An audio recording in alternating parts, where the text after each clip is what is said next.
Ready for the dictation? Start. All assembly and parliamentary constituencies are to be delimited on the basis of the 2001 census. Stop. The census figures of 2001 as published by the Census Commissioner are thus alone to be taken into account for this purpose. Stop. Each constituency in a state shall be so delimited that the population of all constituencies shall, so far as practicable, be the same throughout the state. Stop.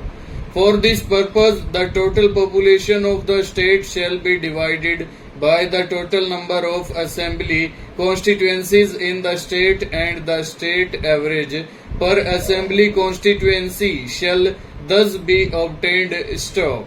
The state average shall be the guiding factor for delimiting the constituencies in such a manner that each constituency, so far as practicable, has an equal population. Stop. The Delimitation Commission has, however, taken an internal decision that as constituencies cannot be delimited having exactly equal population in all cases, a deviation to the extent of 10% plus or minus from the state/district average would be acceptable to the Commission if the geographical features, means of communication, public convenience, contiguity of the areas, and necessity to avoid breaking of administrative units so demand. Stop. Though the population to be taken into account is the population of 2001 census, the Commission has decided that constituencies shall be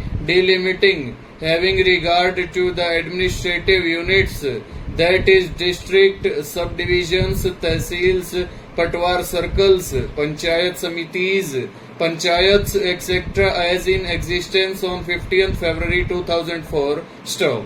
The Commission had earlier written to all the state governments not to disturb the administrative units as existing on 1/8/2002 till the completion of the delimitation exercise in the state in all respects, but in some cases the Commission has permitted reorganization of certain administrative units on sufficient justification and urgency being shown to it. Stop. The Delimitation Commission has taken decision that so far as practicable, all assembly constituencies in a district shall be confined within the territorial limits of that district. Stop.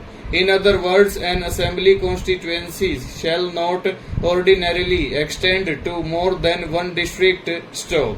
Having regard to the above internal decision of the Delimitation Commission, the first step will be to allocate the number of assembly constituencies to each district on the basis of the total population of that district divided by the average population per constituency as worked out under subparagraph bracket 3 of the preceding paragraph. Stop. Where the entitlement of a district on the basis of such state average contains a fraction, the fraction more than one half shall be counted as one, and fractions less than one half shall be ignored. Stop. As a next step, the average population in each constituency in the district shall be worked out by dividing the total population of the district with the number of seats allocated to that district. Stop. Then the areas of the district shall be divided into the requisite number of assembly constituencies having regard to the average population per constituency in the district with a permissible deviation of 10% plus or minus from the district average. Stop. In delimiting the assembly constituencies, efforts will be made to ensure that, as far as practicable, subdivisions, tehsils are kept intact and not necessarily broken. Full stop. Over.